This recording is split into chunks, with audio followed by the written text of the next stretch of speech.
ಧರ್ಮಸ್ಥಳಕ್ಕೆ ಈಗ SIT team ಬಂದಿದೆ.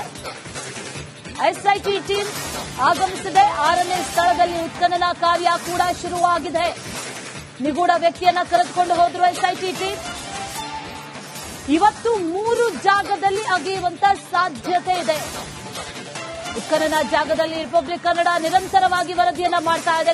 ಕ್ಷಣದ ಮಾಹಿತಿಯನ್ನ ನಿಮ್ಗಾಗಿ ನೀಡ್ತಾ ಇದೆ. ಒಂದು ಕಡೆಯಲ್ಲಿ, ಮತ್ತೊಂದು ಕಡೆಯಲ್ಲಿ ಇವತ್ತು ಎಷ್ಟು ಕಡೆಗಳಲ್ಲಿ, ಉಳಿದಂತೆ ಎಲ್ಲಾ ಕಡೆಗಳಲ್ಲಿ ಆಗುತ್ತಾ ಅನ್ನುವಂತ ಪ್ರಶ್ನೆಗಳು ಸಾಮಾನ್ಯವಾಗಿದ್ವು. 3 ಕಡೆಗಳಲ್ಲಿ 2 ದಿನ 5 ಸ್ಥಳದಲ್ಲಿ ಅಗೆದಿದ್ರು ಎಸ್ಐಟಿ.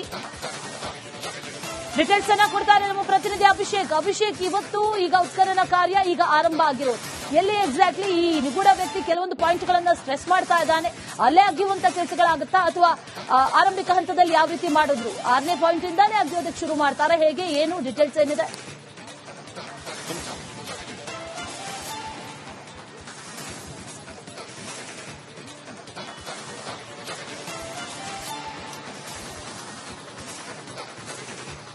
ಅಶ್ವಿನಿ, ಈ ಸದ್ಯದ ಮಟ್ಟಿಗೆ ಒಂದು ಅಂಶವನ್ನ ತೋರಿಸಬೇಕಾಗುತ್ತೆ. ಈಗಾಗಲೇ ಆ ಮುಸುಕುದಾರಿ ವ್ಯಕ್ತಿಯನ್ನ ಕರೆತಂದಂತ ವಿಶೇಷ ತನಿಖಾ ತಂಡ ಅಧಿಕಾರಿಗಳಾಗಿರ್ಬೋದು, ಸೋಕೋ ಸಿಬ್ಬಂದಿ ಆಗಿರ್ಬೋದು, ಎಫ್ಎಸ್ಎಲ್ ಟೀಮ್ ಆಗಿರ್ಬೋದು, ಕಾಡಿನಲ್ಲಿ ನಡೆದು ಹೋಗ್ತಿರುವಂತ ಲೈವ್ ದೃಶ್ಯಾವಳಿಯನ್ನ ನಿಮಗೆ ತೋರಿಸ್ತಾ ಇದ್ದೇವೆ. ನಿನ್ನೆ ಹೋದಂತ ಮಾರ್ಗದಲ್ಲೇ ಇವತ್ತು ಕೂಡ ಅಧಿಕಾರಿಗಳು ಆ ಅನಾಮಧೇಯ ವ್ಯಕ್ತಿಯನ್ನ ಅಥವಾ ನಿಗೂಢ ವ್ಯಕ್ತಿಯನ್ನ, ಮುಸುಕುದಾರಿಯನ್ನ ಕರೆದುಕೊಂಡು ಹೋಗ್ತಿರುವಂತದ್ದು. ಕಳೆದ 2 ದಿನದಲ್ಲಿ 1 ರಿಂದ 5 ಪಾಯಿಂಟ್ಗಳನ್ನ ಏನು ಗುರುತಿಸಲಾಗಿತ್ತು ಅಲ್ಲಿ ಉತ್ಖನನ ಕಾರ್ಯವನ್ನ ಮಾಡಲಾಗಿದೆ. ಇವತ್ತು 6, 7, 8 ಸಮಯ ಸಿಕ್ಕಲ್ಲಿ, ಹವಾಮಾನ ವೈಪರೀತ್ಯವಾಗದೇ ಇದ್ದಲ್ಲಿ 9 ಹಾಗೂ 10ನೇ ಗುಂಡಿಯನ್ನು ಕೂಡ ತೆರೆಯುವಂತ ನಿರೀಕ್ಷೆ ಇರುವಂತದ್ದು. ಈಗಾಗಲೇ ಅಧಿಕಾರಿಗಳು ಉತ್ಖನನಕ್ಕೆ ಬೇಕಾಗಿರುವಂತಹ ಸಾಮಗ್ರಿಗಳನ್ನ, ಸಿಬ್ಬಂದಿಯನ್ನ ಕರೆದುಕೊಂಡು ಹೋಗ್ತಿರುವಂತದ್ದು. ಒಂದು ವೇಳೆ ಅಲ್ಲಿ ಏನಾದರೂ ಅವಶೇಷ ಸಿಕ್ಕರೆ ಅದನ್ನ ತೆಗೆದುಕೊಂಡು ಬರೋದಕ್ಕೆ ವಾಪಸ್ ಒಂದಿಷ್ಟು ಬಾಕ್ಸ್ಗಳನ್ನ ತೆಗೆದುಕೊಂಡು ಹೋಗ್ತಿರುವಂತದ್ದು. ಪೂರ್ಣ ಪ್ರಮಾಣದಲ್ಲಿ ಈಗ ನೀವು ನೋಡ್ತಿರೋ ದೃಶ್ಯದಲ್ಲಿ ಉತ್ಖನನಕ್ಕೆ ಬಂದಿರುವಂತಹ ಸಿಬ್ಬಂದಿ ಕೈನಲ್ಲಿ ಹಿಡಿದಿರುವಂತಹ ಹಾರೆ ಪಿಕಾರಿಗಳನ್ನ ನಾವು ತೋರಿಸ್ತಾ ಇರುವಂತದ್ದು. ಇದರ ಜೊತೆಗೆ ಈಗಾಗಲೇ ಒಂದು ಪ್ರಮುಖ ತಂಡ ಅಂದ್ರೆ ಆ ಅನಾಮಧೇಯ ವ್ಯಕ್ತಿಯನ್ನ ಕರೆದುಕೊಂಡು ಹೋದಂತ ಐಪಿಎಸ್ ದಯಾಮರ್ ಅವರು ಈಗಾಗಲೇ ಕಾಡಿನ ಒಳ ಹೊಕ್ಕಿರುವಂತದ್ದು. 6, 7, 8, 9, 10 ನಂಬರ್ನ ಗುಂಡಿಗಳನ್ನ ಇವತ್ತು ಅಥವಾ ಸ್ಪಾಟ್ಗಳಲ್ಲಿ ಉತ್ಖನನ ಮಾಡುವಂತ ನಿರೀಕ್ಷೆಯನ್ನು ಹೊಂದಿದ್ದೇವೆ. ಇದು ಕೂಡ ನೇತ್ರಾವತಿ ನದಿಯ ಪಕ್ಕದಲ್ಲೇ, ಅಂದ್ರೆ ನೇತ್ರಾವತಿ ನದಿ ನಿಮಗೆ ಕಂಡು ಬರ್ತಿದೆ. ನೇತ್ರಾವತಿ ನದಿಗೆ ಅಂಟಿರುವಂತ ದಂಡೆ ಅಥವಾ ಕಾಡಿನ ಪ್ರದೇಶದಲ್ಲೇ ಆರಂಭ ಮಾಡಲಾಗುತ್ತೆ. ಇವತ್ತು ಕೂಡ ಆತ ತೋರಿಸಿರುವಂತ 30 ಆಗಿರುವಂತದ್ದು. ಇನ್ನೇನು 10 ರಿಂದ 15 ನಿಮಿಷದ ಒಳಗಡೆ ಅಧಿಕಾರಿಗಳು ತಂಡ ಅಲ್ಲಿ ತಲುಪಿದ ಕೂಡಲೇ ಉತ್ಖನನ ಆರಂಭ ಮಾಡಲಾಗುತ್ತೆ. ಇವತ್ತು ಕೂಡ ಆತ ತೋರಿಸಿರುವಂತಹ ಸ್ಥಳಗಳಲ್ಲಿ ಸುಮಾರು 8 ಅಡಿಯಷ್ಟು ಆಳಕ್ಕೆ ಇಳಿದ್ರೂ ಕೂಡ ಏನಾದರೂ ಕುರುಹು ಸಿಗುತ್ತಾ ಅನ್ನೋದನ್ನ ಮೊದಲನೇದಾಗಿ ವಿಡಿಯೋ ರೆಕಾರ್ಡಿಂಗ್ ಮೂಲಕ ಪತ್ತೆ ಹಚ್ಚಲಾಗುತ್ತೆ. ಒಂದು ವೇಳೆ ಏನು ಸಿಗದೆ ಹೋದ್ರೆ ಅಲ್ಲಿ ಡಾಗ್ ಸ್ಕ್ವಾಡ್ ಅನ್ನ ಕೂಡ ಕರೆದು ಅಲ್ಲಿ ಅವಶೇಷ ಇರಬಹುದಾ ಅನ್ನೋ ಒಂದು ಸ್ನಿಫ್ ಅನ್ನ ಕೂಡ ಶ್ವಾನದಳದಿಂದ ಮಾಡಿಸಲಾಗುತ್ತೆ. ಯಾವುದೇ ರೀತಿಯಾದಂತ ಉತ್ಖನನಕ್ಕೆ ಸಂದರ್ಭದಲ್ಲಿ ಯಾವುದೇ ರೀತಿಯಾದಂತಹ ಅವಶೇಷ ಸಿಗೋದಿಲ್ಲವಾದಲ್ಲಿ ಮಾತ್ರ ಮುಂದಿನ ಗುಂಡಿಗಳಿಗೆ ಹೋಗುವಂತ ಸಾಧ್ಯತೆ ಹಾಗೂ ನಿರೀಕ್ಷೆಯನ್ನು ನಾವು ಈ ಸದ್ಯದ ಮಟ್ಟಿಗೆ ನೋಡ್ತಾ ಇರೋಂಥದ್ದು. ಸೊ ಇವತ್ತು ಹವಾಮಾನ ಸದ್ಯದ ಮಟ್ಟಿಗೆ ನೋಡೋದಾದ್ರೆ ಬೆಳಿಗ್ಗೆ ಇದ್ದಂತ ಬಿಸಿಲು ಈಗ ಮಯ ಆಗಿದೆ, ಮತ್ತೊಮ್ಮೆ ಮೋಡ ತುಂಬಿರುವಂತದ್ದು. ಇದೇ ರೀತಿ ಮುಂದುವರೆದ್ರೆ ಉತ್ಖನನಕ್ಕೆ ಒಂದಿಷ್ಟು ಸಮಯಾಭಾವ ಆಗುತ್ತೆ. ಆಮೇಲೆ ಇದ್ರ ಜೊತೆಗೆ ಮಾಹಿತಿ ಇವತ್ತು ಕೂಡ ಅದೇ ರೀತಿ ಏನು ಇಲ್ಲದಾಗುತ್ತಾ ಅಥವಾ ಯಾವ್ದಾದ್ರು ಅಸ್ಥಿಪಂಜರ ಸಿಗುತ್ತಾ? ಒಂದು ವೇಳೆ ಅಸ್ಥಿಪಂಜರ ಸಿಕ್ಕಿದ್ರೆ ಆತ ಹೇಳಿದಂತ 100 ಶವಗಳ ಪೈಕಿ ಒಂದಾಗಿರುತ್ತಾ ಅಥವಾ ಪಂಚಾಯಿತಿಯ ಕಳೆದ 2 ದಿನದಲ್ಲಿ ಸಿಕ್ಕಂತ ಮಾಹಿತಿ ಇವತ್ತು ಕೂಡ ಅದೇ ರೀತಿ ಏನು ಇಲ್ಲದಾಗುತ್ತಾ ಅಥವಾ ಯಾವ್ದಾದ್ರು ಅಸ್ಥಿಪಂಜರ ಸಿಗುತ್ತಾ? ಒಂದು ವೇಳೆ ಅಸ್ಥಿಪಂಜರ ಸಿಕ್ಕಿದ್ರೆ ಆತ ಹೇಳಿದಂತ 100 ಶವಗಳ ಪೈಕಿ ಒಂದಾಗಿರುತ್ತಾ ಅಥವಾ ಪಂಚಾಯಿತಿಯ ಅನುಮತಿಯನ್ನು ತೆಗೆದುಕೊಂಡು ಪೊಲೀಸರೇ ಹೂಳಿಸಿದಂತ ಈ ಹಿಂದೆ ಸುಮಾರು 20-30 ವರ್ಷಗಳ ಹಿಂದೆ ಧರ್ಮಸ್ಥಳದಲ್ಲಿ ಸ್ಮಶಾನ ಇಲ್ಲದೇ ಇದ್ದ ಕಾರಣದಿಂದಾಗಿ ಆ ಹೆಣಗಳ ಒಂದು ಅಸ್ಥಿ ಆಗಿರುತ್ತಾ? ಇಂತಹ ಅನೇಕ ಪ್ರಶ್ನೆಗಳು, ಗೊಂದಲಗಳು ಇರೋದ್ರಿಂದ ಕಾದು ನೋಡಬೇಕು ಇವತ್ತು ಯಾವ ರೀತಿ ಇದನ್ನ ಮುಂದುವರಿಸಿಕೊಂಡು ಹೋಗ್ತಾರೆ. 13 ಗುಂಡಿಗಳನ್ನ ಅಥವಾ 13 ಸ್ಪಾಟ್ಗಳಲ್ಲಿ ಉತ್ಖನನ ಮಾಡಿದ ನಂತರವೂ ಏನೂ ಸಿಗದೆ ಹೋದರೆ ಮುಂದಿನ ನಿಲುವೇನು? ಮತ್ತಷ್ಟು ಜಾಗಗಳನ್ನ ಗುರುತಿಸಿ ಉತ್ಖನನ ಮಾಡ್ತಾರಾ ಅಥವಾ ಈ 13 ಜಾಗಗಳ ಆಧಾರದಲ್ಲಿ ಆತನನ್ನ ಮತ್ತಷ್ಟು ವಿಚಾರಣೆಗೆ ಒಳಪಡಿಸ್ತಾರಾ? ಏನಾಗುತ್ತೆ ಅನ್ನೋದು ಈಗ ಎಸ್ಐಟಿ ಅಧಿಕಾರಿಗಳ ಸುಪರ್ದಿಗೆ ಬಿಟ್ಟಿರುವಂತದ್ದು, ಅವರ ನಿಲುವಿಗೆ ಬಿಟ್ಟಿರುವಂತದ್ದು. ಈ ಸದ್ಯದ ಮಟ್ಟಿಗೆ ಒಂದು ಬೇಸಿಕ್ ಅಪ್ಡೇಟ್ ಅಂದ್ರೆ ಉತ್ಖನನ ಕಾರ್ಯ ಇನ್ನು 5 ರಿಂದ 10 ನಿಮಿಷದಲ್ಲಿ ಆರಂಭ ಆಗುತ್ತೆ. ಇದಾದ ನಂತರವಷ್ಟೇ ಮತ್ತಷ್ಟು ಅಪ್ಡೇಟ್ಗಳು ಸಿಗುವಂತ ಸಾಧ್ಯತೆ ಇರುವಂತದ್ದು. Ashwini, right Abhishek, thank you so much details. ಧರ್ಮಸ್ಥಳಕ್ಕೆ ಈಗ ಎಸ್ಐಟಿ ಟೀಮ್ ಬಂದಿದೆ. ಎಸ್ಐಟಿ ಟೀಮ್ ಆಗಮಿಸಿದೆ. 6ನೇ ಸ್ಥಳದಲ್ಲಿ ಉತ್ಖನನ ಕಾರ್ಯ ಕೂಡ ಶುರುವಾಗಿದೆ. ನಿಗೂಢ ವ್ಯಕ್ತಿಯನ್ನ ಕರೆದುಕೊಂಡು ಹೋದ್ರು ಎಸ್ಐಟಿ ಟೀಮ್. ಇವತ್ತು 3 ಜಾಗದಲ್ಲಿ ಅಗೆಯುವಂತ ಸಾಧ್ಯತೆ ಇದೆ.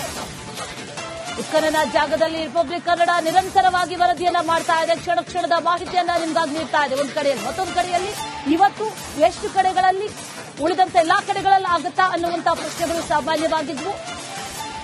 3 ಕಡೆಗಳಲ್ಲಿ 2 ದಿನ 5 ಸ್ಥಳದಲ್ಲಿ ಅಗ್ದಿದ್ರು ಎಸ್ಐಟಿ.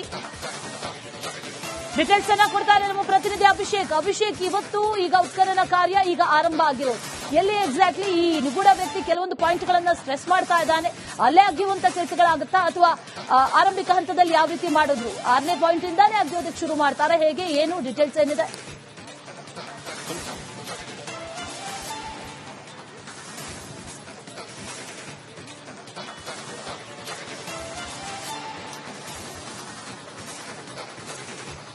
ಅಶ್ವಿನಿ, ಈ ಸದ್ಯದ ಮಟ್ಟಿಗೆ ಒಂದು ಅಂಶವನ್ನು ತೋರಿಸಬೇಕಾಗುತ್ತೆ. ಈಗಾಗಲೇ ಆ ಮುಸುಗುದಾರಿ ವ್ಯಕ್ತಿಯನ್ನ ಕರೆತಂತ ವಿಶೇಷ ತನಿಖಾ ತಂಡ ಅಧಿಕಾರಿಗಳಾಗಿರ್ಬೋದು, ಸೋಕೋ ಸಿಬ್ಬಂದಿ ಆಗಿರ್ಬೋದು, ಎಫ್ಎಸ್ಎಲ್ ಟೀಮ್ ಆಗಿರ್ಬೋದು, ಕಾಡಿನಲ್ಲಿ ನಡೆದು ಹೋಗ್ತಿರುವಂತ ಲೈವ್ ದೃಶ್ಯಾವಳಿಯನ್ನ ನಿಮಗೆ ತೋರಿಸ್ತಾ ಇದ್ದೇವೆ. ನಿನ್ನೆ ಹೋದಂತ ಮಾರ್ಗದಲ್ಲೇ ಇವತ್ತು ಕೂಡ ಅಧಿಕಾರಿಗಳು ಆ ಅನಾಮಧೇಯ ವ್ಯಕ್ತಿಯನ್ನ ಅಥವಾ ನಿಗೂಢ ವ್ಯಕ್ತಿಯನ್ನ ಮುಸುಕುದಾರಿಯನ್ನ ಕರೆದುಕೊಂಡು ಹೋಗ್ತಿರುವಂತದ್ದು. ಕಳೆದ 2 ದಿನದಲ್ಲಿ 1 ರಿಂದ 5 ಪಾಯಿಂಟ್ಗಳನ್ನ ಏನು ಗುರುತಿಸಲಾಗಿತ್ತು ಅಲ್ಲಿ ಉತ್ಖನನ ಕಾರ್ಯವನ್ನ ಮಾಡಲಾಗಿದೆ. ಇವತ್ತು 6, 7, 8 ಸಮಯ ಸಿಕ್ಕಲ್ಲಿ ಹವಾಮಾನ ವೈಪರೀತ್ಯವಾಗದೇ ಇದ್ದಲ್ಲಿ 9 ಹಾಗೂ 10ನೇ ಗುಂಡಿಯನ್ನು ಕೂಡ ತೆರೆಯುವಂತ ನಿರೀಕ್ಷೆ ಇರುವಂತದ್ದು. ಈಗಾಗಲೇ ಅಧಿಕಾರಿಗಳು ಉತ್ಖನನಕ್ಕೆ ಬೇಕಾಗಿರುವಂತಹ ಸಾಮಗ್ರಿಗಳನ್ನ, ಸಿಬ್ಬಂದಿಯನ್ನ ಕರೆದುಕೊಂಡು ಹೋಗ್ತಿರುವಂತದ್ದು.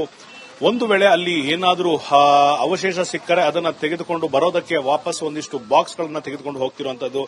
ಪೂರ್ಣ ಪ್ರಮಾಣದಲ್ಲಿ ಈಗ ನೀವು ನೋಡ್ತಿರೋ ದೃಶ್ಯದಲ್ಲಿ ಉತ್ಖನನಕ್ಕೆ ಬಂದಿರುವಂತಹ ಸಿಬ್ಬಂದಿ ಕೈನಲ್ಲಿ ಹಿಡಿದಿರುವಂತಹ ಹಾರೆ ಪಿಕಾರಿಗಳನ್ನ ನಾವು ತೋರಿಸ್ತಾ ಇರುವಂತದ್ದು. ಇದರ ಜೊತೆಗೆ ಈಗಾಗಲೇ ಒಂದು ಪ್ರಮುಖ ತಂಡ ಅಂದ್ರೆ ಆ ಅನಾಮಧೇಯ ವ್ಯಕ್ತಿಯನ್ನ ಕರೆದುಕೊಂಡು ಹೋದಂತ ಐಪಿಎಸ್ ದಯಾಮರ್ ಅವರು ಈಗಾಗಲೇ ಕಾಡಿನ ಒಳ ಹೊಕ್ಕಿರುವಂತದ್ದು. 6, 7, 8, 9, 10 ನಂಬರ್ನ ಗುಂಡಿಗಳನ್ನ ಇವತ್ತು ಅಥವಾ ಸ್ಪಾಟ್ಗಳಲ್ಲಿ ಉತ್ಖನನ ಮಾಡುವಂತ ನಿರೀಕ್ಷೆಯನ್ನು ಹೊಂದಿದ್ದೇವೆ. ಇದು ಕೂಡ ನೇತ್ರಾವತಿ ನದಿಯ ಪಕ್ಕದಲ್ಲೇ, ಅಂದ್ರೆ ನೇತ್ರಾವತಿ ನದಿ ನಿಮಗೆ ಕಂಡು ಬರ್ತಿದೆ. ನೇತ್ರಾವತಿ ನದಿಗೆ ಅಂಟಿರುವಂತ ದಂಡೆ ಅಥವಾ ಕಾಡಿನ ಪ್ರದೇಶದಲ್ಲೇ ಆರಂಭ ಮಾಡಲಾಗುತ್ತೆ. ಇವತ್ತು ಕೂಡ ಆತ ತೋರಿಸಿರುವಂತ 30 ಆಗಿರುವಂತದ್ದು. ಇನ್ನೇನು 10 ರಿಂದ 15 ನಿಮಿಷದ ಒಳಗಡೆ ಅಧಿಕಾರಿಗಳು ತಂಡ ಅಲ್ಲಿ ತಲುಪಿದ ಕೂಡಲೇ ಉತ್ಖನನ ಆರಂಭ ಮಾಡಲಾಗುತ್ತೆ. ಇವತ್ತು ಕೂಡ ಆತ ತೋರಿಸಿರುವಂತಹ ಸ್ಥಳಗಳಲ್ಲಿ ಸುಮಾರು 8 ಅಡಿಯಷ್ಟು ಆಳಕ್ಕೆ ಇಳಿದ್ರೂ ಕೂಡ ಏನಾದರೂ ಕುರುಹು ಸಿಗುತ್ತಾ ಅನ್ನೋದನ್ನ ಮೊದಲನೇದಾಗಿ ವಿಡಿಯೋ ರೆಕಾರ್ಡಿಂಗ್ ಮೂಲಕ ಪತ್ತೆ ಹಚ್ಚಲಾಗುತ್ತೆ. ಒಂದು ವೇಳೆ ಏನು ಸಿಗದೆ ಹೋದ್ರೆ ಅಲ್ಲಿ ಡಾಗ್ ಸ್ಕ್ವಾಡ್ ಅನ್ನ ಕೂಡ ಕರೆದು ಅಲ್ಲಿ ಅವಶೇಷ ಇರಬಹುದಾ ಅನ್ನೋ ಒಂದು ಸ್ನಿಫ್ ಅನ್ನ ಕೂಡ ಆ ಶ್ವಾನದಳದಿಂದ ಮಾಡಿಸಲಾಗುತ್ತೆ.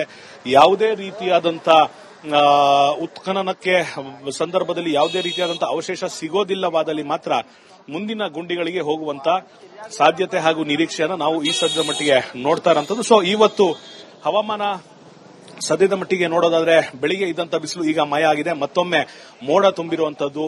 ಇದೇ ರೀತಿ ಮುಂದುವರೆದ್ರೆ ಉತ್ಖನನಕ್ಕೆ ಒಂದಿಷ್ಟು ಸಮಯಾಭಾವ ಆಗುತ್ತೆ. ಆಮೇಲೆ ಇದ್ರ ಜೊತೆಗೆ ಮಾಹಿತಿ ಇವತ್ತು ಕೂಡ ಅದೇ ರೀತಿ ಏನು ಇಲ್ಲದಾಗುತ್ತಾ ಅಥವಾ ಯಾವ್ದಾದ್ರು ಅಸ್ಥಿಪಂಜರ ಸಿಗುತ್ತಾ?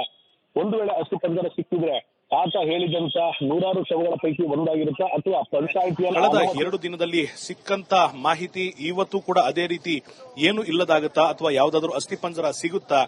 ಒಂದು ವೇಳೆ ಅಸ್ಥಿಪಂಜರ ಸಿಕ್ಕಿದ್ರೆ ಆತ ಹೇಳಿದಂತ 100 ಶವಗಳ ಪೈಕಿ ಒಂದಾಗಿರುತ್ತಾ ಅಥವಾ ಪಂಚಾಯಿತಿಯ ಅನುಮತಿಯನ್ನು ತೆಗೆದುಕೊಂಡು ಪೊಲೀಸರೇ ಹೂಳಿಸಿದಂತ ಈ ಹಿಂದೆ ಸುಮಾರು 20-30 ವರ್ಷಗಳ ಹಿಂದೆ ಧರ್ಮಸ್ಥಳದಲ್ಲಿ ಸ್ಮಶಾನ ಇಲ್ಲದೇ ಇದ್ದ ಕಾರಣದಿಂದಾಗಿ ಆ ಹೆಣಗಳ ಒಂದು ಅಸ್ಥಿ ಆಗಿರುತ್ತಾ? ಇಂತಹ ಅನೇಕ ಪ್ರಶ್ನೆಗಳು, ಗೊಂದಲಗಳು ಇರೋದ್ರಿಂದ ಕಾದು ನೋಡಬೇಕು ಇವತ್ತು ಯಾವ ರೀತಿ ಇದನ್ನ ಮುಂದುವರಿಸಿಕೊಂಡು ಹೋಗ್ತಾರೆ. 13 ಗುಂಡಿಗಳನ್ನ ಅಥವಾ 13 ಸ್ಪಾಟ್ಗಳಲ್ಲಿ ಉತ್ಖನನ ಮಾಡಿದ ನಂತರವೂ ಏನೂ ಸಿಗದೆ ಹೋದರೆ ಮುಂದಿನ ನಿಲುವೇನು? ಮತ್ತಷ್ಟು ಜಾಗಗಳನ್ನ ಗುರುತಿಸಿ ಉತ್ಖನನ ಮಾಡ್ತಾರಾ ಅಥವಾ ಈ 13 ಜಾಗಗಳ ಆಧಾರದಲ್ಲಿ ಆತನನ್ನ ಮತ್ತಷ್ಟು ವಿಚಾರಣೆಗೆ ಒಳಪಡಿಸ್ತಾರಾ? ಏನಾಗುತ್ತೆ ಅನ್ನೋದು ಈಗ ಎಸ್ಐಟಿ ಅಧಿಕಾರಿಗಳ ಸುಪರ್ದಿಗೆ ಬಿಟ್ಟಿರುವಂತದ್ದು, ಅವರ ನಿಲುವಿಗೆ ಬಿಟ್ಟಿರುವಂತದ್ದು. ಈ ಸದ್ಯದ ಮಟ್ಟಿಗೆ ಒಂದು ಬೇಸಿಕ್ ಅಪ್ಡೇಟ್ ಅಂದ್ರೆ ಉತ್ಖನನ ಕಾರ್ಯ ಇನ್ನು 5 ರಿಂದ 10 ನಿಮಿಷದಲ್ಲಿ ಆರಂಭ ಆಗುತ್ತೆ. ಇದಾದ ನಂತರವಷ್ಟೇ ಮತ್ತಷ್ಟು ಅಪ್ಡೇಟ್ಗಳು ಸಿಗುವಂತ ಸಾಧ್ಯತೆ ಇರುವಂತದ್ದು. Ashwini. Right Abhishek, thank you so much details.